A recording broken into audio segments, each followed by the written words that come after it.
सत श्री अकाल जी। मैं लवप्रीत कौर हाज़र हाँ जी गुरविंदर सरसीनी द्वारा लिखे गए नावल मंदभागी करमों का दूजा विआह दा भाग 20वां लैके आओ आपां शुरू करते हाँ। जदों बारला गेट खड़किया तो नूर उस समय अपने गावां दे फार्म विच सी, पर घरे करमों ते उसकी सस सी। करमों इबादत नूं दुध पिया रही सी ते करमों दी सस ने जाके वेख्या तां बाहर जसकिरत ने अपनी एक्टिवा नूं एक पासे लगा के गेट खड़काया सी। ਨੂਰ ਦੀ ਮਾਂ ਨੇ ਪਹਿਲਾਂ ਤਾਂ ਜਸਕਿਰਤ ਨੂੰ ਪਛਾਣਿਆ ਹੀ ਨਹੀਂ, ਕਿਉਂਕਿ ਜਸਕਿਰਤ ਨੂਰ ਹੁਣਾਂ ਦੇ ਘਰ ਪਹਿਲੀ ਵਾਰ ਆ ਰਹੀ ਸੀ। ਜਸਕਿਰਤ ਆਪਣੇ ਹੱਥ ਵਿੱਚ ਇੱਕ ਵੱਡਾ ਬੈਗ ਲੈ ਕੇ ਆਈ। ਨੂਰ ਦੀ ਮਾਂ ਨੇ ਪੁੱਛਿਆ ਕਿ ਭਾਈ ਤੁਸੀਂ ਕਿਸ ਨੂੰ ਮਿਲਣਾ ਹੈ। ਜਸਕਿਰਤ ਬੋਲੀ, ਚਾਚੀ ਜੀ ਸ਼ਾਇਦ ਤੁਸੀਂ ਮੈਨੂੰ ਨਹੀਂ ਜਾਣਦੇ। ਮੈਂ ਨੂਰ ਦੇ ਨਾਲ ਸਕੂਲ ਵਿੱਚ ਪੜ੍ਹਦੀ ਸੀ ਤੇ ਮੈਨੂੰ ਪਤਾ ਲੱਗਿਆ ਕਿ ਤੁਹਾਡੇ ਘਰ ਧੀ ਨੇ ਜਨਮ ਲਿਆ ਹੈ ਤਾਂ ਮੈਨੂੰ ਬਹੁਤ ਖੁਸ਼ੀ ਹੋਈ। इस करके मैं अज तुहाडी धी नूं मिलण आई हाँ। ਨੂਰ ਦੀ माँ, चंगा चंगा धीए आ जा पुत अंदर आ जा। ਨੂਰ ਦੀ माँ ने जसकिरत नूं बैठक विच लिजा के बिठा दिता ते कहा कि मैं ਨੂਰ नूं फोन कर दिंदी हाँ। पुत तू थोड़ा जिहा इत्थे बैठ के इंतजार कर ते मैं तेरे लिए चाह पानी लिआउंदी हाँ। इन्ने नूं करमों इबादत नूं गोदी विच चुक्की होई जसकिरत कोल आके बैठ गई। दोवां ने एक दूजे नूं सत श्री अकाल बुलाई ਅਤੇ ਇੱਕ ਦੂਜੇ ਦੀ ਖੈਰ ਖੁਸ਼ਾਮਦ ਪੁੱਛਣ ਲੱਗ ਪਈਆਂ। ਇਹਨੇ ਨੂੰ ਥੋੜੀ ਦੇਰ ਬਾਅਦ ਹੁਣ ਨੂਰ ਵੀ ਗਾਵਾਂ ਦੇ ਫਾਰਮ ਵਿੱਚੋਂ ਕੰਮ ਨਿਬੇੜ ਕੇ ਘਰ ਆ ਗਿਆ। ਹੱਥ ਮੂੰਹ ਪੈਰ ਧੋ ਕੇ ਜਦੋਂ ਉਹ ਬੈਠਕ ਦੇ ਵਿੱਚ ਵੜਿਆ ਤਾਂ ਜਸਕਿਰਤ ਨੂੰ ਦੇਖ ਕੇ ਬਹੁਤ ਖੁਸ਼ ਹੋਇਆ ਤੇ ਆਖਣ ਲੱਗਾ, ਕਿਆ ਬਾਤ ਹੈ ਭੈਣੇ, ਸਵੇਰੇ ਸਵੇਰੇ ਹੀ ਆ ਗਏ। ਜਸਕਿਰਤ, ਹਾਂਜੀ ਵੀਰੇ, ਮੈਨੂੰ ਚਾਹ ਹੀ ਬੜਾ ਸੀ ਇਬਾਦਤ ਨੂੰ ਵੇਖਣ ਦਾ। बस मन भी चल रहा सी कि कदों मैं इस प्यारी जी बच्ची नूं वेखां। लिया भाभी मैनू फड़ा दे इबादत। मैनू लगदा है तू भी थक जाती होनी, सारा दिन इबादत नूं संभालदे संभालदे। उस तो बाद जसकिरत ने इबादत नूं खिडाउणा शुरू कर दिता। तकरीबन 20-25 मिनट इबादत नूं खिडाउण तो मगरों इबादत रोण लग पई ते नेड़े बैठी करमू कहण लगी कि भैणे मैनू लगदा इस दुध पीण दा टाइम हो चुकिया है, लिया फिर मैनू फड़ा दिओ अते मैं दुध पिया के फिर थोनू फड़ा देवांगी। नेड़े बैठे ਨੂਰ ने सहजे ही पुछया, जसकिरत भैणे तुसी विआह वगैरह नहीं करवाया हले तक। मैं गल सुन के जसकिरत दा मूँह जिहा उतर गया ते वो सोचण लग पई कि मैं ਨੂਰ नूं हुण की दसां ते की ना। तां जसकिरत ने फिर उस नाल जो बीती वो सारा दसना शुरू किया। जसकिरत, वीरे बस पुछो ना की होया मेरे नाल। रब करे किसी भी धी नाल अजिहा ना होवे जो मेरे नाल होया। ਨੂਰ, अजिहा की हो गया भैणे तेरे नाल। जसकिरत, वीरे अज तो 5 साल पहला मेरा विआह एक अजिहे मुंडे नाल होया सी जिहड़ा वेखण नूं तां बहुत वधिया ते सोहणा लगदा सी अते मेरे घरदिआं ने मेरा विआह उस नाल उसदी जमीन ते जायदाद वेख के कर दिता सी ते ओह मुंडा सिर्फ 10वीं पास सी ते मैनूं भी घरदिआं दे हुक्म अगे झुकना पिया। ਵੀਰੇ ਤੂੰ ਤਾਂ ਜਾਣਦਾ ਹੀ ਆ ਕਿ ਮੈਂ BCom ਕਰ ਲਈ ਸੀ ਤੇ ਫਿਰ ਮੈਂ ਕੁਝ ਮਹੀਨਿਆਂ ਬਾਅਦ ਸਰਕਾਰੀ ਬੈਂਕ ਦੇ ਵਿੱਚ ਨੌਕਰੀ ਵੀ ਲੱਗ ਗਈ ਸੀ ਤੇ ਮੇਰੇ ਘਰਦਿਆਂ ਨੇ ਇਹ ਵੀ ਨਹੀਂ ਵੇਖਿਆ ਕਿ ਮੇਰੇ ਲਈ ਕੋਈ ਪੜ੍ਹਿਆ ਲਿਖਿਆ ਮੁੰਡਾ ਹੀ ਲੱਭ ਦਿਓ ਤੇ ਉਹਨਾਂ ਨੇ ਬਿਨਾਂ ਸੋਚੇ ਸਮਝੇ ਹੀ ਆਪਣੀਆਂ ਅੱਖਾਂ ਉੱਤੇ ਵਿਸ਼ਵਾਸ ਕਰਕੇ ਮੇਰਾ ਵਿਆਹ ਮੁੰਡੇ ਨਾਲ ਕਰ ਦਿੱਤਾ, ਜੋ ਕਿ ਬਾਅਦ ਵਿੱਚ ਮੇਰੇ ਲਈ ਬਹੁਤ ਹੀ ਖਤਰਨਾਕ ਸਾਬਤ ਹੋਇਆ। ਨੂਰ, ਉਹ ਕਿਵੇਂ ਭੈਣੇ? चलो पढ़िया लिखिया घट होना पर कोई ऐब तो नहीं सी उस विच। जसकिरत, वीरे इसे गल दा तां रोना सी कि विआह तो कुछ महीने बाद मैनू शक जिहा होण लग पिया सी उस उत्ते, क्योंकि वो रात नूं काफ़ी देर बाद आउण लग पिया सी ते जिहड़ा मेरा सहुरा सी वो भी शराब नाल रज्जिया रहिंदा सी। मैं दिन विच बैंक विचों अपना काम घर निमेड़ के शाम दे 5 वजे घर आ जांदी सी। अगे जाके वेखदी सी ਤਾਂ ਮੇਰਾ ਸਹੁਰਾ ਸ਼ਰਾਬ ਨਾਲ ਰੱਜ ਕੇ ਮੰਜੇ ਉੱਤੇ ਪਿਆ ਰਹਿੰਦਾ ਸੀ। ਚਲੋ ਮੈਨੂੰ ਇਸ ਗੱਲ ਦਾ ਕੋਈ ਵੀ ਗਮ ਨਹੀਂ ਸੀ ਕਿ ਮੇਰਾ ਸਹੁਰਾ ਸ਼ਰਾਬ ਪੀਂਦਾ ਸੀ। ਮੈਨੂੰ ਜ਼ਿਆਦਾ ਫਿਕਰ ਤੇ ਚਿੰਤਾ ਤਾਂ ਉਸ ਸਮੇਂ ਲੱਗੀ ਜਦੋਂ ਮੈਨੂੰ ਇਸ ਗੱਲ ਦਾ ਪਤਾ ਲੱਗਿਆ ਕਿ ਮੇਰਾ ਘਰ ਵਾਲਾ ਵੀ ਉਹੀ ਨਸ਼ੇ ਕਰਦਾ ਜਿਹੜੇ ਚੰਗੇ ਭਲੇ ਸਰੀਰ ਨੂੰ ਇੱਕ ਪਿੰਜਰ ਬਣਾ ਦਿੰਦੇ ਹਨ। ਕੁਝ ਮਹੀਨੇ ਤਾਂ ਉਹ ਮੈਥੋਂ ਨਸ਼ੇ ਦੀ ਹਰ ਉਹ ਚੀਜ਼ ਲੁਕਾਉਂਦਾ ਰਿਹਾ ਜਿਸ ਉੱਤੇ ਮੈਨੂੰ ਸ਼ੱਕ ਹੋ ਸਕਦਾ ਸੀ। ਵੀਰੇ ਇੱਕ ਦਿਨ ਮੈਨੂੰ ਛੁੱਟੀ ਸੀ, ਐਤਵਾਰ ਦਾ ਦਿਨ ਸੀ ਤਾਂ ਮੈਂ ਉੱਪਰ ਚੁਬਾਰੇ ਵਿੱਚ ਝਾੜੂ ਲਾਉਣ ਵਾਸਤੇ ਗਈ ਤਾਂ ਜਦੋਂ ਮੈਂ ਬੈੱਡਾਂ ਥੱਲੇ ਝਾੜੂ ਮਾਰਿਆ ਤਾਂ ਮੇਰੇ ਝਾੜੂ ਨਾਲ ਟੀਕੇ ਤੇ ਸਮੈਕ ਦੇ ਪੈਕਟ ਨਿਕਲ ਕੇ ਬਾਹਰ ਆਏ। ਸੱਚੀ ਵੀਰੇ, ਉਸ ਸਮੇਂ ਮੇਰਾ ਕਲੇਜਾ ਬਾਹਰ ਆ ਗਿਆ ਤੇ ਮੇਰਾ ਸਿਰ ਪਾਟਣ ਨੂੰ ਹੋ ਗਿਆ ਸੀ ਤੇ ਮੈਨੂੰ ਕੁਝ ਸਮਝ ਨਹੀਂ ਆ ਰਹੀ ਸੀ ਕਿ ਮੈਂ ਕੀ ਕਰਾਂ ਤੇ ਕੀ ਨਾ, ਕਿਉਂਕਿ ਜਿਸ ਪਿੰਡ ਵਿੱਚ ਮੇਰਾ ਵਿਆਹ ਹੋਇਆ ਸੀ ਉਸ ਪਿੰਡ ਵਿੱਚ ਪਹਿਲਾਂ ਹੀ ਕਈ ਮੁੰਡੇ ਇਹ ਭਿਆਨਕ ਨਸ਼ਾ ਕਰਕੇ ਆਪਣੀਆਂ ਮਾਵਾਂ ਨੂੰ ਅਲਵਿਦਾ ਕਹਿ ਚੁੱਕੇ ਸੀ।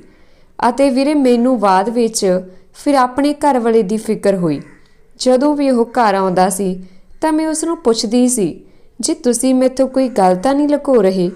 ਤਾਂ ਉਹ ਮੈਨੂੰ ਹੱਸ ਕੇ ਸਾਰ ਦਿੰਦਾ ਸੀ ਤੇ ਕਹਿੰਦਾ ਸੀ ਕਿ ਤੂੰ ਮੇਰੇ ਉੱਤੇ ਸ਼ੱਕ ਕਰਨ ਲੱਗ ਪਈ ਏ। ਮੈਂ ਫਿਰ ਵੀ ਚੁੱਪ ਰਹਿੰਦੀ ਵੀਰੇ, ਤੇ ਮੈਂ ਆਪਣੇ ਘਰਦਿਆਂ ਨੂੰ ਤਕਰੀਬਨ 6 ਮਹੀਨੇ ਇਸ ਗੱਲ ਦਾ ਬਿਲਕੁਲ ਵੀ ਪਤਾ ਨਹੀਂ ਲੱਗਣ ਦਿੱਤਾ। ਮੈਂ ਨਹੀਂ ਚਾਹੁੰਦੀ ਸੀ ਕਿ ਮੇਰੀ ਰਿਸ਼ਤੇਦਾਰੀ ਦੇ ਵਿੱਚ ਮੇਰੀ ਬੇਇੱਜ਼ਤੀ ਹੋਵੇ। ਕਰਮੋ ਬੋਲੀ, ਇਹ ਤਾਂ ਬਹੁਤ ਮਾੜਾ ਹੋਇਆ ਤੇਰੇ ਨਾਲ। ਮੇਰੇ ਖਿਆਲ ਨਾਲ ਤੁਹਾਨੂੰ ਦੱਸ ਦੇਣਾ ਚਾਹੀਦਾ ਸੀ ਆਪਣੇ ਘਰਦਿਆਂ ਨੂੰ, ਜਿੰਨੀ ਜਲਦੀ ਹੋ ਸਕਦਾ ਸੀ। ਜਸਕਿਰਤ, ਭਾਬੀ ਜੀ, ਮੈਂ ਇੱਕ ਦਿਨ ਆਪਣੇ ਘਰ ਵਾਲੇ ਨੂੰ ਲੈ ਕੇ ਆਪਣੇ ਪੇਕੇ ਆਈ ਸੀ ਤੇ ਤੁਸੀਂ ਯਕੀਨ ਨਹੀਂ ਮੰਨਣਾ, ਉਹ ਸਾਰਾ ਦਿਨ ਇੱਕ ਵਾਰ ਸਾਰਿਆਂ ਨੂੰ ਸਤਿ ਸ਼੍ਰੀ ਅਕਾਲ ਕਰਨ ਤੋਂ ਬਾਅਦ ਉੱਥੇ ਹੀ ਸੌਂਦਾ ਰਿਹਾ। ਮੇਰੇ ਘਰ ਦੇ ਮੈਨੂੰ ਪੁੱਛਦੇ ਸੀ ਕਿ ਅੱਜ ਪ੍ਰਾਹੁਣਾ ਸਾਹਿਬ ਨੂੰ ਕੀ ਹੋ ਗਿਆ ਹੈ, ਉਹ ਸੌਣ ਉੱਤੇ ਹੀ ਜ਼ੋਰ ਮਾਰੀ ਜਾ ਰਿਹਾ ਹੈ। ਭਾਬੀ ਜੀ, ਮੈਂ ਬੜੀ ਹੀ ਸ਼ਰਮਿੰਦਗੀ ਦੇ ਨਾਲ ਆਪਣੇ ਘਰਦਿਆਂ ਤੋਂ ਗੱਲ ਲੁਕਾ ਕੇ ਰੱਖੀ। ਮੈਂ ਕੋਈ ਨਾ ਕੋਈ ਬਹਾਨਾ ਮਾਰ ਦਿੰਦੀ ਕਿ ਉਹ ਰਾਤ ਨੂੰ ਕਿਤੇ ਗਏ ਹੋਏ ਸੀ, ਇਸ ਕਰਕੇ ਅੱਜ ਉਹਨਾਂ ਨੂੰ ਨੀਂਦਰ ਚੜ੍ਹੀ ਹੋਈ ਆ। ਵਿਚਾਰੇ ਮੇਰੇ ਵੀਰ ਤੇ ਮੇਰਾ ਪਿਓ ਤੇ ਮਾਂ ਮੇਰੀਆਂ ਗੱਲਾਂ ਉੱਤੇ ਵਿਸ਼ਵਾਸ ਕਰਦੇ ਰਹਿੰਦੇ ਸੀ। ਅੱਗੋਂ ਵਿਚਾਰੇ ਉਹ ਕੁਝ ਨਾ ਬੋਲਦੇ ਤੇ ਚੁੱਪਚਾਪ ਹੋ ਕੇ ਆਪਣੇ ਕੰਮ ਕਾਰ ਲੱਗ ਜਾਂਦੇ। ਇੱਕ ਦਿਨ ਤਾਂ ਹੱਦ ਹੀ ਹੋ ਗਈ ਜਦੋਂ ਮੈਂ ਆਪਣੇ ਘਰ ਵਾਲੇ ਨੂੰ ਪੈਸੇ ਦੇਣੇ ਬੰਦ ਕਰ ਦਿੱਤੇ ਨਸ਼ੇ ਖਾਣ ਵਾਸਤੇ।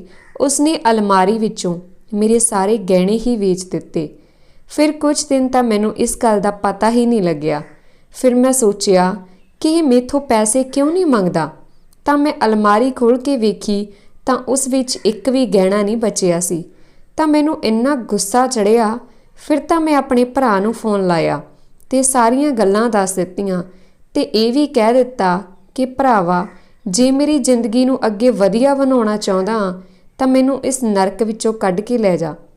ਵੀਰੇ, ਫਿਰ ਕੀ ਸੀ, ਮੇਰਾ ਭਰਾ ਆਇਆ ਤੇ ਮੈਨੂੰ ਉਹ ਮੇਰੇ ਸਹੁਰਿਆਂ ਤੋਂ ਕੱਢ ਕੇ ਲੈ ਗਿਆ।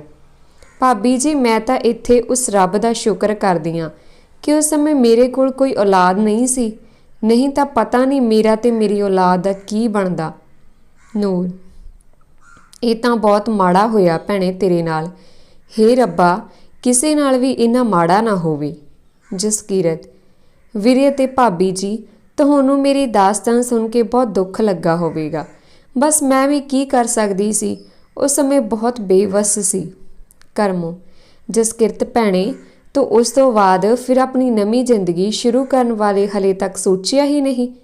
ਜਸਕਿਰਤ, ਨਹੀਂ ਭਾਬੀ ਜੀ, ਹਲੇ ਮੈਂ ਵਿਆਹ ਨਹੀਂ ਕਰਨਾ। ਵਿਆਹ ਮੈਂ ਕਰਾਂਗੀ ਜ਼ਰੂਰ, ਪਰ ਥੋੜਾ ਠਹਿਰ ਕੇ। ਫਿਲਹਾਲ ਹਲੇ ਤਾਂ ਮੈਂ ਆਪਣੇ ਮਾਪਿਆਂ ਦੇ ਘਰ ਹੀ ਰਹਿ ਰਹੀ ਹਾਂ। ਜਸਕਿਰਤ, ਨੂਰ ਅਤੇ ਕਰਮੋ ਆਪਸ ਵਿੱਚ ਬੈਠੇ ਗੱਲਾਂ ਕਰ ਰਹੇ ਸੀ। ਜਸਕਿਰਤ ਨੇ ਆਪਣੀ ਦੁੱਖ ਭਰੀ ਹੱਡ ਬੀਤੀ ਨੂਰ ਅਤੇ ਕਰਮੋ ਨੂੰ ਸੁਣਾਈ ਤਾਂ ਨੂਰ ਦਾ ਮਨ ਬਹੁਤ ਖਰਾਬ ਹੋਇਆ ਇਹ ਗੱਲ ਸੁਣ ਕੇ, ਕਿਉਂਕਿ ਨੂਰ ਜਸਕਿਰਤ ਨੂੰ ਸਕੂਲ ਦੇ ਸਮੇਂ ਤੋਂ ਜਾਣਦਾ ਸੀ ਕਿ ਉਹ ਕਿੰਨੀ ਭੋਲੀ ਭਾਲੀ ਏ। ਜਸਕਿਰਤ ਨੇ ਆਪਣੇ ਨੇੜੇ ਪਏ ਹੋਏ ਵੱਡੇ ਬੈਗ ਨੂੰ ਖੋਲ੍ਹਿਆ ਤਾਂ ਜਸਕਿਰਤ ਇਬਾਦਤ ਦੇ ਲਈ ਛੋਟੀਆਂ-ਛੋਟੀਆਂ ਫਰਾਕਾਂ ਲੈ ਕੇ ਆਈ ਸੀ, ਜਿਸ ਨੂੰ ਵੇਖ ਕੇ ਕਰਮੋ ਬਹੁਤ ਖੁਸ਼ ਤਾਂ ਬਹੁਤ ਹੋਈ, ਪਰ ਉਸ ਨੂੰ ਲੱਗਿਆ ਕਿ ਜਸਕਿਰਤ ਨੇ ਇੰਨਾ ਖਰਚਾ ਕਿਉਂ ਕੀਤਾ। ਸਾਰੀਆਂ ਫਰਾਕਾਂ ਨੂੰ ਇਬਾਦਤ ਦੇ ਗਲ ਨਾਲ ਲਾ ਕੇ ਜਸਕਿਰਤ ਵੇਖ ਰਹੀ ਸੀ। ਕਰਮੋ ਨੂੰ ਨੂਰ ਦੀ ਕੋਈ ਭੈਣ ਨਾ ਹੋਣ ਤੇ ਬੜਾ ਦੁੱਖ ਲੱਗਦਾ ਸੀ, ਪਰ ਹੁਣ ਕਰਮੋ ਨੂੰ ਇੰਜ ਲੱਗਦਾ ਹੈ ਕਿ ਰੱਬ ਨੇ ਨੂਰ ਦੀ ਭੈਣ ਨੂੰ ਤੇ ਇਬਾਦਤ ਦੀ ਭੂਆ ਨੂੰ ਇੱਥੇ ਭੇਜ ਦਿੱਤਾ ਹੈ। ਕਰਮੋ ਨੇ ਜਸਕਿਰਤ ਨੂੰ ਕਿਹਾ ਕਿ ਤੁਸੀਂ ਇੰਨਾ ਖਰਚਾ ਕਿਉਂ ਕਰ ਬੈਠੇ ਹੋ, ਇੰਨੀਆਂ ਸਾਰੀਆਂ ਫਰਾਕਾਂ ਲਿਆਉਣ ਦੀ ਕੀ ਲੋੜ ਸੀ। ਜਸਕਿਰਤ, ਨਹੀਂ ਭਾਬੀ ਜੀ, ਅਜਿਹੀ ਕੋਈ ਗੱਲ ਨਹੀਂ। ਮੈਂ ਤਾਂ ਨੂਰ ਵੀਰੇ ਨੂੰ ਆਪਣਾ ਸਕਾ ਭਰਾ ਹੀ ਮੰਨਦੀ ਹਾਂ ਤੇ ਇਬਾਦਤ ਮੇਰੀ ਸਕੀ ਭਤੀਜੀ ਵਰਗੀ ਆ। ਤੇ ਸ਼ਾਇਦ ਨੂਰ ਵੀਰੇ, ਤੈਨੂੰ ਪਤਾ ਵੀ ਹੋਵੇਗਾ ਕਿ ਮੇਰਾ ਇੱਕ ਵੀਰ ਵੀ ਆ, ਪਰ ਉਹ ਅੱਜ ਮੇਰੀ ਮਾਂ ਤੇ ਬਾਪ ਤੋਂ ਅਲੱਗ ਹੋ ਕੇ ਇੰਗਲੈਂਡ ਵਿੱਚ ਚਲਾ ਗਿਆ ਹੈ। ਕਰਮੋ ਬੋਲੀ, ਭੈਣੇ, ਅਜਿਹਾ ਕੀ ਹੋ ਗਿਆ ਕਿ ਉਹ ਤੁਹਾਡੇ ਸਾਰਿਆਂ ਤੋਂ ਅਲੱਗ ਹੋ ਕੇ ਚਲਾ ਗਿਆ।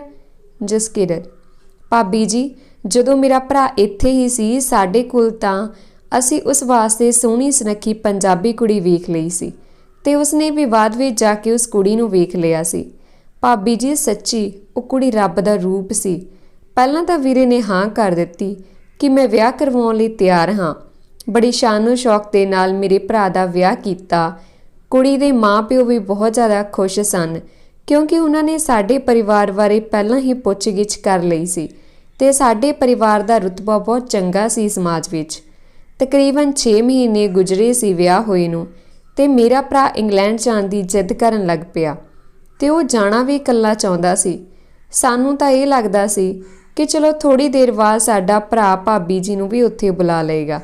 ਫਿਰ ਉਹ ਇੰਗਲੈਂਡ ਚਲਾ ਗਿਆ ਤੇ 6 ਮਹੀਨੇ ਬਾਅਦ ਸਾਨੂੰ ਪਤਾ ਲੱਗਾ ਕਿ ਉਸਨੇ ਉੱਥੇ ਦੂਜਾ ਵਿਆਹ ਕਰਵਾ ਲਿਆ। ਸਾਨੂੰ ਇਹ ਗੱਲ ਜਾਣ ਕੇ ਬਹੁਤ ਦੁੱਖ ਲੱਗਾ। ਸਾਨੂੰ ਦੁੱਖ ਇਸ ਗੱਲ ਦਾ ਨਹੀਂ ਲੱਗਿਆ ਕਿ ਉਸਨੇ ਉੱਥੇ ਜਾ ਕੇ ਦੂਜਾ ਵਿਆਹ ਕਿਉਂ ਕਰਵਾਇਆ। ਸਾਨੂੰ ਤਾਂ ਦੁੱਖ ਇਸ ਕਰਕੇ ਲੱਗਿਆ ਕਿ ਜਿਸ ਨਾਲ ਮੇਰੇ ਭਰਾ ਨੇ ਪਹਿਲਾਂ ਵਿਆਹ ਕਰਵਾਇਆ ਸੀ ਵਿਚਾਰੀ ਸਾਡੀ ਭਾਬੀ ਦਾ ਕੀ ਬਣੇਗਾ। ਮੇਰੇ ਭਰਾ ਨੇ ਇਹ ਬਹੁਤ ਮਾੜਾ ਕੀਤਾ। ਚਲੋ ਮੈਨੂੰ ਤਾਂ ਇੱਕ ਨਸ਼ੇੜੀ ਬੰਦਾ ਟੱਕਰ ਗਿਆ ਸੀ ਪਰ ਪਤਾ ਨਹੀਂ ਮੇਰੀ ਭਾਬੀ ਜੀ ਦਾ ਕੀ ਕਸੂਰ ਸੀ ਜਿਸ ਨੂੰ ਮੇਰੇ ਵੀਰੇ ਨੇ ਛੱਡ ਦਿੱਤਾ। ਕਰਮੋ ਫਿਰ ਤੁਹਾਡੀ ਪਹਿਲੀ ਭਾਬੀ ਜੀ ਦਾ ਕੀ ਬਣਿਆ? ਜਸਕੀਰਤ ਕਰਮੋ ਭਾਬੀ ਜੀ ਉਸ ਦਾ ਕੀ ਬਣਨਾ ਸੀ? ਵਿਚਾਰੀ ਦੇ ਘਰ ਵਾਲੀ ਲੈ ਗਏ ਤੇ ਦੂਜਾ ਵਿਆਹ ਕਰ ਦਿੱਤਾ।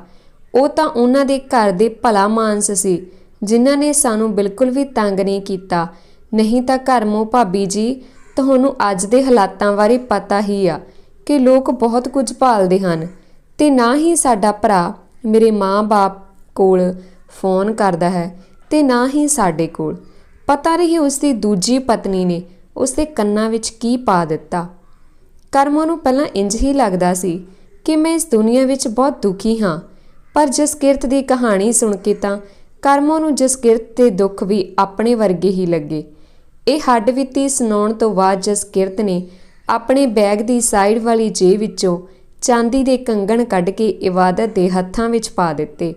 ਇਹ ਵੇਖ ਕੇ ਕਰਮੋ ਕਹਿਣ ਲੱਗੀ, ਭੈਣੇ ਕਿਉਂ ਸਾਡੇ ਉੱਤੇ ਕਰਜ਼ਾ ਚੜਾਉਣ ਲੱਗੀ ਆਂ? ਬਸ ਕਰ ਜਸਕੀਰਤ ਭੈਣੇ, ਤੂੰ ਪਹਿਲਾਂ ਹੀ ਬਹੁਤ ਕੁਝ ਲਿਆਈਆਂ ਇਬਾਦਤ ਵਾਸਤੇ। ਇਹ ਕੰਗਣ ਇਬਾਦਤ ਦੇ ਹੱਥਾਂ ਵਿੱਚ ਬਹੁਤ ਸੋਹਣੇ ਲੱਗ ਰਹੇ ਸੀ। ਆਪਣੇ ਦੁੱਖੜੇ ਸੁਣਾਉਂਦੇ ਜਸਕੀਰਤ ਵੀ ਭਾਵੁਕ ਹੋ ਜਾਂਦੀ। ਕਰਮੋ ਬੋਲੀ, ਕੀ ਕਰੀਏ ਜਸਕੀਰਤ ਭੈਣੇ, ਚਾਰੇ ਪਾਸੇ ਇਹੀ ਕੁਝ ਹੋ ਰਿਹਾ। ਮੈਂ ਤੈਨੂੰ ਆਪਣੀ ਕਹਾਣੀ ਦੱਸਣ ਲੱਗ ਪਈ ਜਾਂ ਸ਼ਾਇਦ ਇਹ ਪੂਰਾ ਦਿਨ ਹੀ ਗੁਜ਼ਰ ਜਾਵੇਗਾ ਜੋ ਮੇਰੇ ਨਾਲ ਜ਼ਿੰਦਗੀ ਵਿੱਚ ਹਲੇ ਤੱਕ ਬੀਤ ਚੁੱਕਾ ਹੈ। ਕਰਮੋ ਦੇ ਮਨ ਵਿੱਚ ਇਹ ਚੱਲ ਰਿਹਾ ਸੀ ਕਿ ਜਸਕੀਰਤ ਦਾ ਰਿਸ਼ਤਾ ਮੈਂ ਹੀ ਕਰਵਾਵਾਂ ਕਿਸੇ ਵਧੀਆ ਜਿਹੇ ਘਰ ਵਿੱਚ। ਕਰਮੋ ਦਿਲ ਦੀ ਬਹੁਤ ਜ਼ਿਆਦਾ ਸਾਫ਼ ਸੀ ਤੇ ਉਸ ਤੋਂ ਕਿਸੇ ਦਾ ਵੀ ਦੁੱਖ ਦੇਖਿਆ ਨਹੀਂ ਜਾਂਦਾ ਸੀ, ਇਸ ਲਈ ਉਹ ਹਰ ਇੱਕ ਦੇ ਦੁੱਖਾਂ ਨੂੰ ਆਪਣੇ ਦੁੱਖਾਂ ਨਾਲ ਤੋਲ ਦਿੰਦੀ ਸੀ। ਥੋੜੇ ਚਿਰ ਮਗਰੋਂ ਜਸਕੀਰਤ ਨੇ ਇਬਾਦਤ ਨੂੰ ਆਪਣੀ ਗੋਦ ਵਿੱਚ ਚੁੱਕ ਲਿਆ ਤੇ ਖਿਡਾਉਣ ਲੱਗ ਪਈ। ਸ਼ਾਮ ਦੇ 4 ਵਜਣ ਵਾਲੇ ਸੀ ਤਾਂ ਜਸਕੀਰਤ ਨੇ ਨੂਰ ਦੇ ਸਾਰੇ ਪਰਿਵਾਰ ਤੋਂ ਜਾਣ ਦੀ ਇਜਾਜ਼ਤ ਲਈ। ਕੁਝ ਘੰਟਿਆਂ ਵਿੱਚ ਜਸਕੀਰਤ ਉਹਨਾਂ ਦੇ ਪਰਿਵਾਰ ਨਾਲ ਇਸ ਤਰ੍ਹਾਂ ਘੁਲ ਮਿਲ ਗਈ ਸੀ ਜਿਸ ਤਰ੍ਹਾਂ ਕਿ ਉਹਨਾਂ ਦੇ ਪਰਿਵਾਰ ਦੀ ਹੀ ਕੋਈ ਮੈਂਬਰ ਹੋਵੇ। ਕਰਮੋ ਦਾ ਜੀ ਨਹੀਂ ਕਰ ਰਿਹਾ ਸੀ ਜਸਕੀਰਤ ਨੂੰ ਭੇਜਣ ਦਾ।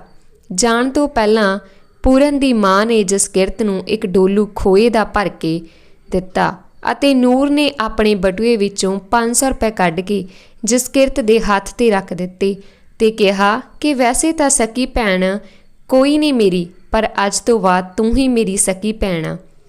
ਉਸ ਤੋਂ ਬਾਅਦ ਜਸਕੀਰਤ ਇਹ ਕਹਿ ਕੇ ਚਲੀ ਗਈ ਕਿ ਮੈਂ ਤੁਹਾਨੂੰ ਸਾਰਿਆਂ ਨੂੰ ਮਿਲਦੀ ਜੁਲਦੀ ਰਹਾਂਗੀ।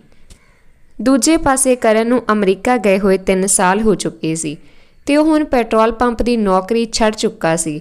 ਉਹ ਹੁਣ ਲਾਇਸੈਂਸ ਬਣਵਾ ਕੇ ਉੱਥੇ ਟਰਾਲਾ ਚਲਾਉਣ ਲੱਗ ਪਿਆ ਸੀ। ਕਰਨ ਦਾ ਇੱਕ ਦਿਨ ਅਚਾਨਕ ਹੀ ਨੂਰ ਕੋਲ ਫੋਨ ਆ ਗਿਆ ਤੇ ਕਹਿਣ ਲੱਗ ਪਿਆ, ਮੈਂ ਯਾਰ ਪਿੰਡ ਵਿੱਚ ਆਪਣਾ ਘਰ ਬਣਾਉਣਾ ਚਾਹੁੰਦਾ ਹਾਂ। ਇਹ ਸੁਣ ਕੇ ਨੂਰ ਨੂੰ ਬਹੁਤ ਖੁਸ਼ੀ ਹੋਈ ਕਿਉਂਕਿ ਉਸਨੂੰ ਪਤਾ ਸੀ ਕਿ ਪਹਿਲਾਂ ਕਰਨ ਦੇ ਕੀ ਹਾਲਾਤ ਸਨ। ਫਿਰ ਕਰਨ ਨੇ ਨੂਰ ਨੂੰ ਦੱਸਿਆ ਕਿ ਉਹ ਹੁਣ 1 ਮਹੀਨੇ ਦਾ 5 ਲੱਖ ਰੁਪਏ ਕਮਾਉਣ ਲੱਗ ਪਿਆ ਹੈ, ਜਿਸ ਕਰਕੇ ਉਹ ਹੁਣ ਆਪਣਾ ਨਵੇਂ ਸਿਰੇ ਤੋਂ ਇੱਕ ਬਹੁਤ ਵੱਡਾ ਘਰ ਬਣਾਉਣਾ ਚਾਹੁੰਦਾ ਹੈ। ਤਾਂ ਨੂਰ ਨੇ ਪੁੱਛਿਆ, ਦੱਸ ਫਿਰ ਭਰਾਵਾ, ਮੇਰੇ ਵੱਲੋਂ ਤੈਨੂੰ ਕੀ ਸਹਾਇਤਾ ਚਾਹੀਦੀ ਹੈ? ਕਰਨ ਬੋਲਿਆ, ਨੂਰ ਯਾਰ, ਮੈਂ ਤੈਨੂੰ ਆਏ ਹਫ਼ਤੇ ਬਾਅਦ ਕੁਝ ਨਾ ਕੁਝ ਪੈਸੇ ਭੇਜਦੇ ਰਹਾਂਗਾ। ਬਸ ਤੂੰ ਮਿਸਤਰੀਆਂ ਨੂੰ ਉਹਨਾਂ ਦੀ ਦਿਹਾੜੀ ਫੜਾਉਂਦਾ ਰਹੀਂ, ਕਿਉਂਕਿ ਤੈਨੂੰ ਪਤਾ ਮੇਰੀ ਮਾਂ ਵਿਚਾਰੀ ਬਹੁਤ ਭੋਲੀ ਭਾਲੀ ਏ, ਉਸ ਤੋਂ ਇੰਨਾ ਲੇਖਾ ਜੋਖਾ ਰੱਖ ਨਹੀਂ ਹੋਣਾ। ਬਸ ਤੂੰ ਹੀ ਇਸ ਕੰਮ ਨੂੰ ਚੰਗੀ ਤਰ੍ਹਾਂ ਕਰਵਾ ਸਕਦਾ ਹੈ ਅਤੇ ਮੈਨੂੰ ਸਿਰਫ ਤੇਰੇ 'ਤੇ ਹੀ ਵਿਸ਼ਵਾਸ ਆ ਭਰਾਵਾ। ਨੂਰ ਬੋਲਿਆ, ਠੀਕ ਹੈ ਕਰਨ, ਜਿਵੇਂ ਤੇਰੀ ਮਰਜ਼ੀ। ਤੂੰ ਮੈਨੂੰ ਦੱਸ ਦੇਵੀਂ ਮੈਂ ਕਦੋਂ ਸ਼ੁਰੂ ਕੰਮ ਕਰਵਾਉਣਾ ਹੈ, ਮੈਂ ਕਰਵਾ ਦੇਵਾਂਗਾ। ਕਰਨ, ਬਾਕੀ ਨੂਰ ਮੈਂ ਤੇਰੇ ਖਾਤੇ ਵਿੱਚ 10 ਲੱਖ ਰੁਪਏ ਭੇਜ ਰਿਹਾ ਹਾਂ। ਤੂੰ ਨੀਹਾਂ ਪੜਨ ਵਾਲਿਆਂ ਨੂੰ ਬੁਲਾ ਲਈ ਅਤੇ ਨਕਸ਼ਾ ਮੈਂ ਤੈਨੂੰ ਫੋਨ ਉੱਤੇ ਭੇਜ ਰਿਹਾ ਹਾਂ। ਮਿਸਤਰੀ ਨੂੰ ਵਿਖਾ ਦੇਵੀਂ ਅਤੇ ਉਸੇ ਹਿਸਾਬ ਨਾਲ ਜਿੱਥੇ ਜਿੱਥੇ ਕੰਧਾਂ ਖੜੀਆਂ ਕਰਨੀਆਂ ਹਨ ਤੂੰ ਆਪ ਵੇਖ ਲਵੇਂ। ਨੂਰ, ਠੀਕ ਆ ਭਰਾਵਾ, ਤੂੰ ਫਿਕਰ ਨਾ ਕਰ, ਮੈਂ ਕੰਮ ਸ਼ੁਰੂ ਕਰਵਾ ਲਵਾਂਗਾ। ਬਸ ਤੂੰ ਆਪਣੇ ਕੰਮ ਉੱਤੇ ਧਿਆਨ ਦੇ। ਕਰਨ, ਠੀਕ ਆ ਨੂਰ ਬਾਈ, ਮੈਂ ਫੋਨ ਰੱਖਦਾ ਹਾਂ, ਬਾਕੀ ਫਿਰ ਕਰਦਾ ਹਾਂ ਗੱਲ। ਇਬਾਦਤ ਹੁਣ ਵੱਡੀ ਹੁੰਦੀ ਜਾ ਰਹੀ ਸੀ। ਕਰਮੋ ਉਸਨੂੰ ਇਸ਼ਨਾਨ ਕਰਵਾਉਣ ਦੇ ਸਮੇਂ ਗੁਰਬਾਣੀ ਦੀਆਂ ਪੰਗਤੀਆਂ ਬੋਲ ਬੋਲ ਕੇ ਸੁਣਾਉਂਦੀ ਰਹਿੰਦੀ ਸੀ। ਇਬਾਦਤ ਬੜੇ ਧਿਆਨ ਦੇ ਨਾਲ ਜਦੋਂ ਵੀ ਉਹ ਪੰਗਤੀਆਂ ਗਾਉਂਦੀ ਹੋਈ ਸੁਣਦੀ ਤਾਂ ਇੱਕਦਮ ਚੁੱਪ ਹੋ ਜਾਂਦੀ, ਕਿਉਂਕਿ ਉਸਨੂੰ ਲੱਗਦਾ ਕੋਈ ਉਸਨੂੰ ਵੱਖਰਾ ਜਿਹਾ ਕੁਝ ਸੁਣਾ ਰਿਹਾ ਹੈ।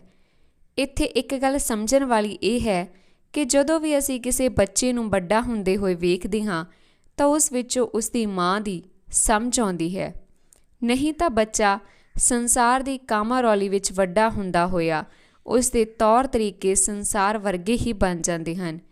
ਕਰਮੋ ਵੀ ਬਿਲਕੁਲ ਉਸੇ ਤਰ੍ਹਾਂ ਹੀ ਕਰ ਰਹੀ ਸੀ। ਕਈ ਵਾਰ ਕਰਮੋ ਦੀ ਸੱਸ ਕਹਿੰਦੀ ਸੀ ਕਿ ਪੁੱਤ ਹਲੇ ਤਾਂ ਇਬਾਦਤ ਬਹੁਤ ਛੋਟੀ ਆ, ਇਸ ਨੂੰ ਤੇਰੇ ਬੋਲਾਂ ਦਾ ਬਿਲਕੁਲ ਵੀ ਨਹੀਂ ਪਤਾ ਲੱਗਣਾ।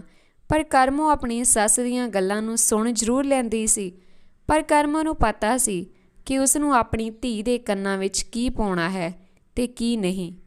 ਕਈ ਵਾਰ ਕਰਮੋ ਸ਼ਬਦਾਂ ਨੂੰ ਗਾ ਕੇ ਇਬਾਦਤ ਨੂੰ ਸੁਣਾਉਂਦੀ ਸੀ ਅਤੇ ਕਈ ਵਾਰ ਇਸ ਤਰ੍ਹਾਂ ਹੀ ਬੋਲ ਕੇ। ਇਸ ਤਰ੍ਹਾਂ ਕਰਨ ਦੇ ਨਾਲ ਇਬਾਦਤ ਦਾ ਧਿਆਨ ਕਰਮੋ ਦੇ ਬੋਲੇ ਜਾ ਰਹੇ ਬੋਲਾਂ ਵੱਲ ਰਹਿੰਦਾ ਸੀ। ਦੂਜੇ ਪਾਸੇ ਨੂਰ ਨੇ ਦਿਹਾੜੀਦਾਰ ਬੁਲਾ ਕੇ ਕਰਨ ਦੇ ਪੁਰਾਣੇ ਘਰ ਨੂੰ ਢਾਉਣਾ ਸ਼ੁਰੂ ਕਰ ਦਿੱਤਾ ਅਤੇ ਕਰਨ ਦੀ ਮਾਂ ਨੂੰ ਕਰਮੋ ਆਪਣੇ ਘਰ ਰਹਿਣ ਵਾਸਤੇ ਲੈ ਆਈ। ਜਦੋਂ ਤੱਕ ਕਰਨ ਦਾ ਨਵਾਂ ਘਰ ਬਣ ਕੇ ਤਿਆਰ ਨਹੀਂ ਹੋ ਜਾਂਦਾ ਉਦੋਂ ਤੱਕ ਕਰਨ ਦੀ ਮਾਂ ਕਰਮੋ ਦੇ ਘਰ ਹੀ ਰਹੂਗੀ। ਇਹ ਵੀ ਬਹੁਤ ਵੱਡਾ ਪਰਉਪਕਾਰ ਹੈ ਕਰਮੋ ਦਾ, ਨਹੀਂ ਤਾਂ ਅੱਜ ਦੇ ਜ਼ਮਾਨੇ ਵਿੱਚ ਕੌਣ ਕਿਸੇ ਨੂੰ ਆਪਣੇ ਘਰ ਰੱਖਦਾ ਹੈ ਅਤੇ ਕੌਣ ਕਿਸੇ ਦੀ ਜ਼ਿੰਮੇਵਾਰੀ ਲੈਂਦਾ ਹੈ। ਕੁਝ ਹੀ ਦਿਨਾਂ ਵਿੱਚ ਕਰਨ ਦਾ ਪੁਰਾਣਾ ਘਰ ਤੋੜ ਦਿੱਤਾ ਗਿਆ ਅਤੇ ਉਸੇ ਘਰ ਦਾ ਸਾਰਾ ਮਲਬਾ ਇਕੱਠਾ ਕਰਕੇ ਇੱਕ ਪਾਸੇ ਕਰ ਦਿੱਤਾ ਗਿਆ ਅਤੇ ਉਸ ਦੀ ਥਾਂ ਨੀਹਾਂ ਪਾੜ ਕੇ ਦੀਵਾਰਾਂ ਖੜੀਆਂ ਕਰਨੀਆਂ ਸ਼ੁਰੂ ਕਰ ਦਿੱਤੀਆਂ। ਨੂਰ ਕਰਨ ਦੁਆਰਾ ਭੇਜੇ ਗਏ ਪੈਸਿਆਂ ਵਿੱਚੋਂ ਮਿਸਤਰੀਆਂ ਅਤੇ ਦਿਹਾੜੀਦਾਰਾਂ ਨੂੰ ਉਹਨਾਂ ਦੀ ਬਣਦੀ ਮਿਹਨਤ ਦਿੰਦਾ ਰਿਹਾ। ਕਰਨ ਦੀ ਮਾਂ ਨੂਰ ਅਤੇ ਕਰਮੋ ਦਾ ਧੰਨਵਾਦ ਕਰਦੀ ਨਹੀਂ ਥੱਕ ਰਹੀ ਸੀ। ਉਹ ਵਾਰ-ਵਾਰ ਕਰਮੋ ਦੀ ਸੱਸ ਨੂੰ ਕਹਿੰਦੀ ਰਹਿੰਦੀ, ਜੇਕਰ ਮੇਰੇ ਪੁੱਤ ਦਾ ਦੋਸਤ ਨੂਰ ਨਾ ਹੁੰਦਾ ਤਾਂ ਇਹ ਕੰਮ ਸ਼ੁਰੂ ਵੀ ਨਾ ਹੋ ਪਾਉਂਦਾ। ਧੰਨਵਾਦ ਭੈਣੇ ਤੇਰਾ ਅਤੇ ਤੇਰੇ ਪੁੱਤਰ ਨੂਰ ਅਤੇ ਤੇਰੀ ਰੱਬ ਵਰਗੀ ਕਰਮੋ ਦਾ। ਇੱਕ ਦਿਨ ਸ਼ਾਮ ਦੇ ਵੇਲੇ ਸਾਰੇ ਬਾਹਰ ਵਿਹੜੇ ਵਿੱਚ ਬੈਠ ਕੇ ਚਾਹ ਪੀ ਰਹੇ ਸੀ। ਸ਼ਾਮ ਦੇ 4 ਵੱਜ ਚੁੱਕੇ ਸੀ ਤਾਂ ਉਹਨਾਂ ਨੂੰ ਅਚਾਨਕ ਹੀ ਪਿੰਡ ਵਿੱਚ ਇੱਕ ਰੌਲਾ ਪੈਂਦਾ ਸੁਣਿਆ। ਕਰਮੋ ਨੇ ਨੂਰ ਨੂੰ ਕਿਹਾ ਕਿ ਤੁਸੀਂ ਜਲਦੀ ਜਾ ਕੇ ਵੇਖੋ ਕੀ ਚੱਕਰ ਹੋ ਗਿਆ। ਲੋਕਾਂ ਦੇ ਹੱਥਾਂ ਵਿੱਚ ਵੱਡੇ ਵੱਡੇ ਡੰਡੇ ਅਤੇ ਲੋਹੇ ਦੇ ਪਾਈਪ ਫੜੇ ਹੋਏ ਸੀ। ਲੋਕੀ ਜ਼ੋਰ-ਜ਼ੋਰ ਕੇ ਚੀਕਾਂ ਮਾਰਦੇ ਆ ਰਹੇ ਸੀ। ਨੂਰ ਨੂੰ ਹਲੇ ਵੀ ਨਹੀਂ ਪਤਾ ਲੱਗ ਰਿਹਾ ਸੀ ਕਿ ਅਸਲ ਵਿੱਚ ਮਾਜਰਾ ਕੀ ਆ। ਨੂਰ ਨੇ ਵੀ ਆਪਣੇ ਹੱਥਾਂ ਵਿੱਚ ਇੱਕ ਬਾਂਸ ਦਾ ਮੋਟਾ ਜਿਹਾ ਡੰਡਾ ਲੈ ਲਿਆ ਅਤੇ ਥੋੜ੍ਹੀ ਅੱਗੇ ਹੀ ਗਿਆ ਸੀ ਤਾਂ ਇੱਕ ਮੁੰਡੇ ਨੇ ਨੂਰ ਨੂੰ ਹਾਕ ਮਾਰ ਕੇ ਕਿਹਾ ਕਿ ਭਰਾਵਾ ਜਰਾ ਸੰਭਲ ਕੇ ਬਈ, ਪਿੰਡ ਵਿੱਚ 2 ਕੁੱਤੇ ਹਲਕ ਚੁੱਕੇ ਹਨ ਅਤੇ ਉਹਨਾਂ ਨੇ 4 ਬੱਚਿਆਂ ਨੂੰ ਵੱਢ ਲਿਆ ਹੈ। ਫਿਰ ਅਚਾਨਕ ਹੀ ਨੂਰ ਦੇ ਨੌਕਰ ਦਾ ਫੋਨ ਆ ਗਿਆ ਗਾਵਾਂ ਦੇ ਫਾਰਮ ਵਿੱਚੋਂ। ਉਹ ਆਖਣ ਲੱਗਾ ਕਿ ਤੁਸੀਂ ਜਲਦੀ ਫਾਰਮ ਵਿੱਚ ਆ ਜਾਵੋ, ਸਾਡੀਆਂ 3 ਗਾਵਾਂ ਨੂੰ ਕੁੱਤੇ ਨੇ ਬੁਰਕੇ ਮਾਰ ਕੇ ਜ਼ਖਮੀ ਕਰ ਦਿੱਤਾ ਹੈ। ਇਹ ਗੱਲ ਸੁਣ ਕੇ ਨੂਰ ਨੂੰ ਪੱਕਾ ਸ਼ੱਕ ਹੋ ਗਿਆ, ਉਸ ਕੁੱਤੇ ਦਾ ਹੀ ਕੰਮ ਹੈ ਇਹ। ਨੂਰ ਨੇ ਆਪਣੇ ਨੌਕਰ ਨੂੰ ਕਿਹਾ ਕਿ ਮੈਂ ਡਾਕਟਰ ਨੂੰ ਫੋਨ ਕਰਦਾ ਹਾਂ, ਬਾਕੀ ਡਾਕਟਰ ਤੇਰੇ ਕੋਲ ਪਹੁੰਚ ਜਾਵੇਗਾ ਅਤੇ ਤੂੰ ਗਾਵਾਂ ਨੂੰ ਫੜ ਕੇ ਟੀਕੇ ਲਵਾ ਲਵੀਂ। ਨੌਕਰ ਬੋਲਿਆ, ਠੀਕ ਹੈ ਜੀ, ਤੁਸੀਂ ਜਲਦੀ ਹੀ ਡਾਕਟਰ ਨੂੰ ਇੱਥੇ ਭੇਜ ਦਿਓ, ਕਿਤੇ ਗਾਵਾਂ ਦੇ ਵਿੱਚ ਵੀ ਇਨਫੈਕਸ਼ਨ ਜ਼ਿਆਦਾ ਨਾ ਫੈਲ ਜਾਵੇ। ਉਸ ਤੋਂ ਬਾਅਦ ਨੂਰ ਉਹਨਾਂ ਮੁੰਡਿਆਂ ਦੇ ਨਾਲ ਹੀ ਭੱਜ ਪਿਆ ਜਿਹੜੇ 2 ਕੁੱਤਿਆਂ ਦਾ ਪਿੱਛਾ ਕਰ ਰਹੇ ਸੀ। ਉਹਨਾਂ ਨੂੰ ਮਾਰਨ ਵਾਸਤੇ। ਮੁੰਡਿਆਂ ਨੇ 2 ਗਰੁੱਪ ਬਣਾ ਲਏ ਅਲੱਗ-ਅਲੱਗ ਹਲਕੇ ਹੋਏ 2 ਕੁੱਤਿਆਂ ਨੂੰ ਲੱਭਣ ਵਾਸਤੇ। ਕਿਸੇ ਨੇ ਨੂਰ ਹੋਰਾਂ ਦੇ ਗਰੁੱਪ ਨੂੰ ਦੱਸ ਪਾਈ ਕਿ ਇੱਕ ਕੁੱਤਾ ਖੇਤਾਂ ਵਿੱਚ ਲੁਕਿਆ ਹੋਇਆ ਹੈ। ਨੂਰ ਅਤੇ 2 ਹੋਰ ਮੁੰਡਿਆਂ ਨੂੰ ਇੱਕ ਕੁੱਤਾ ਖੇਤਾਂ ਵਿੱਚ ਮਿਲ ਗਿਆ।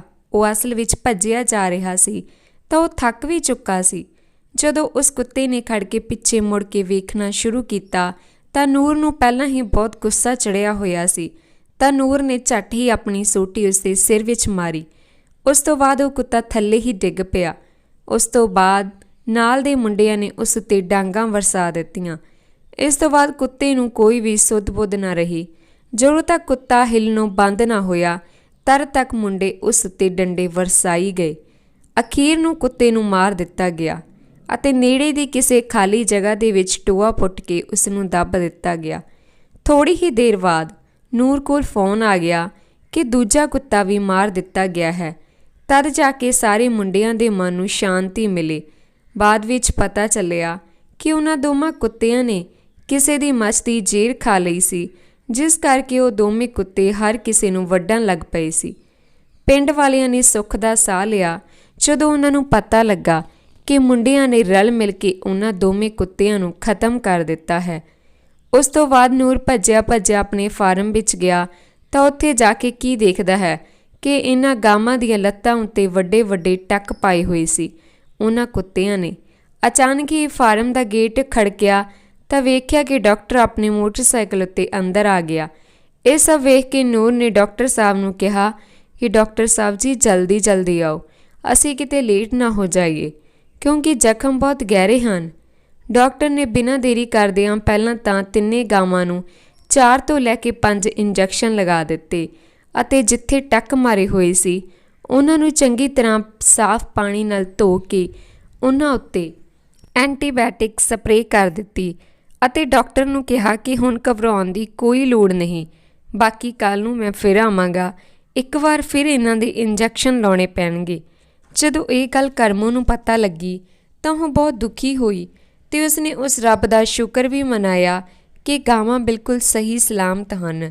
ਜਦੋਂ ਕਰਮੋ ਨੇ ਆਪਣੀਆਂ ਅੱਖਾਂ ਨਾਲ ਗਊਆਂ ਨੂੰ ਵੇਖਣ ਗਈ ਤਾਂ ਉਸ ਨੂੰ ਬਹੁਤ ਦੁੱਖ ਹੋਇਆ ਇਹ ਸਭ ਦੇਖ ਕੇ, ਪਰ ਉਹ ਔਰਤ ਹਿੰਮਤ ਹਾਰਨ ਵਾਲੀ ਨਹੀਂ ਸੀ ਕਿਉਂਕਿ ਉਹ ਪਰੇਸ਼ਾਨੀਆਂ ਦੀਆਂ ਦੁਨੀਆਂ ਵਿੱਚੋਂ ਲੰਘ ਚੁੱਕੀ ਸੀ ਅਤੇ ਕਰਮੋ ਨੇ ਆਪਣੇ ਆਪ ਹੀ ਉਹਨਾਂ ਗਾਵਾਂ ਦੇ ਜ਼ਖਮਾਂ ਉੱਤੇ ਸਰੋਂ ਦੇ ਤੇਲ ਵਿੱਚ ਹਲਦੀ ਪਾ ਕੇ ਲਾਉਣੀ ਸ਼ੁਰੂ ਕਰ ਦਿੱਤੀ। ਕਰਮੋ ਦੀ ਮਿਹਨਤ ਸਦਕਾ ਕੁਝ ਕੁ ਦਿਨਾਂ ਵਿੱਚ ਉਹ ਸਾਰੇ ਦੇ ਸਾਰੇ ਜ਼ਖਮ ਬਿਲਕੁਲ ਠੀਕ ਹੋ ਗਏ। ਦੁਬਾਰਾ ਫਿਰ ਤੋਂ ਉਹ ਗਾਵਾਂ ਬਿਲਕੁਲ ਤੰਦਰੁਸਤ ਹੋ ਗਈਆਂ। ਦੂਜੇ ਪਾਸੇ ਨੂਰ ਨੇ ਕਰਨ ਦੇ ਬਣ ਰਹੇ ਨਵੇਂ ਘਰ ਦਾ ਕੰਮ ਬਹੁਤ ਹੀ ਸਹੀ ਤਰੀਕੇ ਨਾਲ ਸੰਭਾਲ ਲਿਆ ਸੀ। ਉਹ ਰੋਜ਼ ਹੀ ਮਿਸਤਰੀ ਅਤੇ ਮਜ਼ਦੂਰਾਂ ਦੀ ਬਣ ਰਹੀ ਦਿਹਾੜੀ ਦੇ ਕੇ ਹੋਰ ਸਾਰਾ ਸਮਾਨ ਬਾਜ਼ਾਰ ਤੋਂ ਲਿਆ ਕੇ ਉਹਨਾਂ ਨੂੰ ਫੜਾ ਦਿੰਦਾ ਸੀ। ਇਹ ਇੱਕ ਬਹੁਤ ਵੱਡਾ ਪਰਉਪਕਾਰ ਹੋ ਰਿਹਾ ਸੀ ਕਰਨ ਅਤੇ ਉਸਦੀ ਮਾਂ ਉੱਤੇ। ਕਰਮੋ ਦੇ ਘਰ ਤੋਂ ਹੀ ਚਾਹ ਪਾਣੀ ਮਿਸਤਰੀ ਅਤੇ ਮਜ਼ਦੂਰਾਂ ਲਈ ਜਾਂਦਾ ਰਿਹਾ। ਅਮਰੀਕਾ ਵਿੱਚ ਬੈਠਿਆ ਹੋਇਆ ਕਰਮੋ ਅਤੇ ਨੂਰ ਦਾ ਧੰਨਵਾਦ ਕਰਦਾ ਨਹੀਂ ਥੱਕ ਰਿਹਾ ਸੀ। ਇੱਕ ਦਿਨ ਜਸਕੀਰਤ ਦੀ ਮਾਂ ਦਾ ਫੋਨ ਕਰਮੋ ਨੂੰ ਆ ਗਿਆ। ਉਹਨੇ ਗੱਲਾਂ ਵਿੱਚ ਗੱਲ ਤੋਰ ਲਈ ਅਤੇ ਕਰਮੋ ਨੂੰ ਆਖਣ ਲੱਗ ਗਈ, ਪੁੱਤਰ ਤੇਰਾ ਪ੍ਰਾਹੁਣਾ ਤਾਂ ਮੇਰੀ ਧੀ ਨਾਲ ਹੀ ਪੜ੍ਹਿਆ ਹੈ ਅਤੇ ਤੂੰ ਮੇਰੇ ਜਜ਼ਬਾਤਾਂ ਨੂੰ ਚੰਗੀ ਤਰ੍ਹਾਂ ਸਮਝ ਸਕਦੀ ਆਂ ਕਿਉਂਕਿ ਜਸਕੀਰਤ ਮੇਰੀ ਧੀ ਬੜੀ ਹੀ ਸਿਆਣੀ ਅਤੇ ਬਹੁਤ ਚੰਗੇ ਸੁਭਾਅ ਦੀ ਮਾਲਕ ਹੈ ਅਤੇ ਮੈਂ ਚਾਹੁੰਦੀ ਹਾਂ ਕਿ ਪੁੱਤ ਮੇਰੀ ਧੀ ਦਾ ਰਿਸ਼ਤਾ ਦੁਬਾਰਾ ਫਿਰ ਕਿਸੇ ਚੰਗੇ ਟੱਬਰ ਵਿੱਚ ਹੋ ਜਾਵੇ। ਮੈਂ ਨਹੀਂ ਚਾਹੁੰਦੀ ਕਿ ਉਹ ਇਸ ਤਰ੍ਹਾਂ ਹੀ ਆਪਣੀ ਜ਼ਿੰਦਗੀ ਬਤੀਤ ਕਰਦੀ ਰਹੇ। ਨਾਲੇ ਪੁੱਤ ਤੈਨੂੰ ਪਤਾ ਹੀ ਆ ਕਿ ਧੀਆਂ ਆਪਣੇ ਘਰ ਵਿੱਚ ਹੀ ਸ਼ੋਭਦੀਆਂ ਹੁੰਦੀਆਂ ਹਨ। ਇਹ ਗੱਲ ਸੁਣ ਕੇ ਕਰਮੋ ਨੂੰ ਵੀ ਜਸਕੀਰਤ ਦੀ ਫਿਕਰ ਪੈਣੀ ਸ਼ੁਰੂ ਹੋ ਗਈ ਅਤੇ ਉਹ ਮਨ ਹੀ ਮਨ ਵਿੱਚ ਸੋਚਣ ਲੱਗ ਪਈ ਕਿ ਸ਼ਾਇਦ ਮੇਰੀ ਰਿਸ਼ਤੇਦਾਰੀ ਵਿੱਚ ਹੀ ਕੋਈ ਚੰਗੇ ਸੁਭਾਅ ਦਾ ਮੁੰਡਾ ਹੋਵੇ। ਅਤੇ ਥੋੜ੍ਹੀ ਦੇਰ ਬਾਅਦ ਕਰਮੋ ਨੇ ਜਸਕੀਰਤ ਦੀ ਮਾਂ ਨੂੰ ਇਹ ਗੱਲ ਕਹਿ ਕੇ ਫੋਨ ਕੱਟ ਦਿੱਤਾ ਕਿ ਤੁਸੀਂ ਫਿਕਰ ਨਾ ਕਰੋ ਜੀ, ਮੈਂ ਕੋਈ ਨਾ ਕੋਈ ਚੰਗੇ ਖਾਨਦਾਨ ਦਾ ਮੁੰਡਾ ਲੱਭਣ ਦੀ ਕੋਸ਼ਿਸ਼ ਜ਼ਰੂਰ ਕਰਾਂਗੀ। ਕਰਮੋ ਨੇ ਸ਼ਾਮ ਨੂੰ ਆਪਣੀ ਸੱਸ ਨਾਲ ਬਹਿ ਕੇ ਇਸ ਬਾਰੇ ਗੱਲ ਕੀਤੀ ਤਾਂ ਕਰਮੋ ਦੀ ਸੱਸ ਨੇ ਵੀ ਇਹ ਗੱਲ ਕਹਿ ਕੇ ਮਨਾ ਕਰ ਦਿੱਤਾ ਕਿ ਪੁੱਤ ਜਸਕੀਰਤ ਦਾ ਪਹਿਲਾਂ ਹੀ ਰਿਸ਼ਤਾ ਟੁੱਟਿਆ ਹੋਇਆ ਹੈ। ਇਸ ਤਰ੍ਹਾਂ ਦਾ ਰਿਸ਼ਤਾ ਅੱਜ ਦੇ ਸਮੇਂ ਵਿੱਚ ਬਹੁਤ ਘੱਟ ਸਫਲ ਹੁੰਦਾ ਹੈ। ਜਦੋਂ ਇਹ ਗੱਲ ਕਰਮੋ ਨੇ ਸੁਣੀ ਤਾਂ ਉਸਨੂੰ ਬਿਲਕੁਲ ਵੀ ਚੰਗਾ ਨਹੀਂ ਲੱਗਿਆ। ਉਸਨੇ ਫਿਰ ਆਪਣੇ ਪਤੀ ਨੂਰ ਦੇ ਨਾਲ ਬੈਠ ਕੇ ਸਲਾਹ ਕੀਤੀ। ਨੂਰ ਕਰਮੋ ਨੂੰ ਚੰਗੀ ਤਰ੍ਹਾਂ ਸਮਝਦਾ ਸੀ ਤੇ ਉਸਨੇ ਕਰਮੋ ਨੂੰ ਸਲਾਹ ਦਿੱਤੀ ਕਿ ਜਿਹੜਾ ਮੇਰਾ ਦੋਸਤ ਕਰਨ ਅਮਰੀਕਾ ਵਿੱਚ ਸਫਲਤਾ ਦੀਆਂ ਉਚਾਈਆਂ ਨੂੰ ਛੂਹ ਰਿਹਾ ਹੈ, ਕਿਉਂ ਨਾ ਅਸੀਂ ਜਸਕਿਰਤ ਦਾ ਰਿਸ਼ਤਾ ਉਸ ਨਾਲ ਕਰਨ ਬਾਰੇ ਸੋਚੀਏ। ਨਾਲੇ ਕਰਮੋ ਤੈਨੂੰ ਪਤਾ ਹੀ ਆ, ਉਸਦੀ ਮਾਂ ਵਿਚਾਰੀ ਹਲੇ ਸਾਡੇ ਘਰ ਹੀ ਰਹਿ ਰਹੀ ਆ ਤੇ ਜਦੋਂ ਕਰਨ ਦੀ ਕੋਠੀ ਬਣ ਕੇ ਬਿਲਕੁਲ ਤਿਆਰ ਹੋ ਜਾਵੇਗੀ, ਜੇਕਰ ਇਹ ਰਿਸ਼ਤਾ ਹੋ ਗਿਆ ਤਾਂ ਕਰਨ ਦੀ ਮਾਂ ਨੂੰ ਸੰਭਾਲਣ ਲਈ ਇੱਕ ਚੰਗੀ ਹੁਨਰਬਾਜ਼ ਅਤੇ ਸਿਆਣੀ ਬਹੂ ਵੀ ਮਿਲ ਜਾਵੇਗੀ। ਜਦੋਂ ਇਹ ਗੱਲ ਕਰਮੋ ਨੇ ਚੰਗੀ ਤਰ੍ਹਾਂ ਵਿਚਾਰੀ ਤਾਂ ਉਹ ਬਹੁਤ ਖੁਸ਼ ਹੋਈ ਤੇ ਉਸਨੇ ਆਪਣੇ ਪਤੀ ਨੂਰ ਦਾ ਬਹੁਤ-ਬਹੁਤ ਧੰਨਵਾਦ ਕੀਤਾ ਤੇ ਕਿਹਾ ਕਿ ਮੈਂ ਹੁਣ ਜਸਕਿਰਤ ਦੀ ਮਾਂ ਨਾਲ ਗੱਲ ਕਰਨ ਯੋਗ ਹੋ ਗਈ ਹਾਂ। ਨਹੀਂ ਤਾਂ ਮੈਨੂੰ ਇਹੀ ਫਿਕਰ ਸਤਾਈ ਜਾ ਰਹੀ ਸੀ ਕਿ ਪਤਾ ਨਹੀਂ ਕੋਈ ਮੁੰਡਾ ਲੱਭੇਗਾ ਜਾਂ ਨਹੀਂ। ਅਤੇ ਕਰਮੋ ਸੋਚਣ ਲੱਗ ਪਈ ਕਿ ਕੱਲ੍ਹ ਨੂੰ ਸਵੇਰੇ ਮੈਂ ਜਸਕਿਰਤ ਦੀ ਮਾਂ ਨਾਲ ਗੱਲ ਕਰਕੇ ਉਸ ਤੋਂ ਪੁੱਛ ਲਵਾਂਗੀ। ਤੇ ਦੂਜੇ ਪਾਸੇ ਕਰਮੋ ਨੇ ਨੂਰ ਨੂੰ ਕਹਿ ਦਿੱਤਾ ਕਿ ਤੁਸੀਂ ਕਰਨ ਦੇ ਨਾਲ ਗੱਲ ਕਰਕੇ ਇੱਕ ਵਾਰ ਜ਼ਰੂਰ ਪੁੱਛ ਲਿਓ। ਅਗਲੇ ਦਿਨ ਸਵੇਰ ਹੋਈ ਤੇ ਸਵੇਰੇ ਕਰਮੋ ਦੀ ਸੱਸ ਘਰ ਤੋਂ ਬਾਹਰ ਗਲੀ ਵਿੱਚ ਝਾੜੂ ਲਾ ਰਹੀ ਸੀ ਤਾਂ ਅਚਾਨਕ ਹੀ ਰਸੋਈ ਅੰਦਰ ਬੈਠੀ ਹੋਈ ਕਰਮੋ ਨੂੰ ਜ਼ੋਰ-ਜ਼ੋਰ ਦੀਆਂ ਆਵਾਜ਼ਾਂ ਆਉਣੀਆਂ ਸ਼ੁਰੂ ਹੋ ਗਈਆਂ। ਕਰਮੋ ਨੂੰ ਇੰਜ ਲੱਗ ਰਿਹਾ ਸੀ ਕਿ ਕੋਈ ਜ਼ੋਰ-ਜ਼ੋਰ ਨਾਲ ਇੱਕ ਦੂਜੇ ਨੂੰ ਗਾਲਾਂ ਕੱਢ ਰਿਹਾ ਹੋਵੇ। ਕਰਮੋ ਤੇਜ਼ੀ ਨਾਲ ਭੱਜੀ ਰਸੋਈ ਵਿੱਚ ਕੰਮ-ਕਾਰ ਛੱਡ ਕੇ ਬਾਹਰ ਗਈ ਤਾਂ ਕੀ ਵੇਖਦੀ ਆ ਕਿ ਨਾਲ ਦੇ ਘਰ ਵਿੱਚ ਰਹਿੰਦੀ ਹੋਈ ਬਿਸ਼ਨ ਕੌਰ ਨਾਂ ਦੀ ਬੁੱਢੀ ਕਰਮੋ ਦੀ ਸੱਸ ਨਾਲ ਲੜ ਪਈ। ਦੋਵਾਂ ਪਾਸਿਆਂ ਤੋਂ ਇੱਕ ਦੂਜੇ ਨੂੰ ਨਵੀਂ ਤੋਂ ਨਵੀਂ ਗਾਲਾਂ ਨਾਲ ਨਿਵਾਜਿਆ ਜਾ ਰਿਹਾ ਸੀ। ਕਰਮੋ ਵਿਚਾਰੀ ਉਹਨਾਂ ਵਿਚਕਾਰ ਆ ਕੇ ਇਹੀ ਪੁੱਛ ਰਹੀ ਸੀ ਕਿ ਗੱਲ ਵੀ ਕੀ ਹੋਈ ਆ, ਤੁਸੀਂ ਦੋਵੇਂ ਆਪਸ ਵਿੱਚ ਇਸ ਤਰ੍ਹਾਂ ਕਿਉਂ ਲੜ ਰਹੇ ਹੋ। ਤਾਂ ਬਿਸ਼ਨ ਕੌਰ ਬੁੱਢੀ ਨੇ ਕਰਮੋ ਨੂੰ ਕਿਹਾ ਕਿ ਤੇਰੀ ਸੱਸ ਨੇ ਆਹ ਵੇਖ ਲੈ, ਇਸਨੇ ਮੇਰੇ ਘਰ ਦੇ ਅੱਗੇ ਕੂੜਾ ਸੁੱਟ ਦਿੱਤਾ। ਇਸ ਨੂੰ ਇੰਨੀ ਵੀ ਅਕਲ ਨਹੀਂ ਆ ਕਿ ਕੂੜਾ ਕਿੱਥੇ ਸੁੱਟੀਦਾ ਹੈ। ਕਰਮੋ ਆਪਣੀ ਸੱਸ ਨੂੰ ਪੁੱਛਣ ਲੱਗੀ ਪਈ ਕਿ ਮੰਮੀ ਜੀ, ਤੁਸੀਂ ਹੀ ਇਹ ਕੂੜਾ ਇੱਥੇ ਸੁੱਟਿਆ ਹੈ। ਕਰਮੋ ਦੀ ਸੱਸ ਬੋਲੀ, ਲੈ ਪੁੱਤਰ, ਮੈਂ ਤਾਂ ਇੰਨੀ ਦੂਰ ਹੋ ਕੇ ਹਲੇ ਸੰਭਰ ਕੇ ਲਿਆ ਰਹੀ ਸੀ ਇਹ। ਬਾਕੀ ਕੱਲ੍ਹ ਦੀ ਵੀਡੀਓ 'ਚ ਜਾਰੀ ਰੱਖਾਂਗੇ ਜੀ। ਨਾਵਲ ਨੂੰ ਪੂਰਾ ਸੁਣਨ ਦੇ ਲਈ ਚੈਨਲ ਨੂੰ ਸਬਸਕ੍ਰਾਈਬ ਕਰ ਲਵੋ ਜੀ ਅਤੇ ਵੀਡੀਓ ਨੂੰ ਲਾਈਕ ਕਰ ਦਿਆ ਕਰੋ ਜੀ, ਤਾਂ ਜੋ ਵਧੀਆ ਲਿਖਤਾਂ ਤੁਹਾਡੇ ਅੱਗੇ ਪੇਸ਼ ਕਰਦੇ ਰਹੀਏ। ਧੰਨਵਾਦ ਜੀ।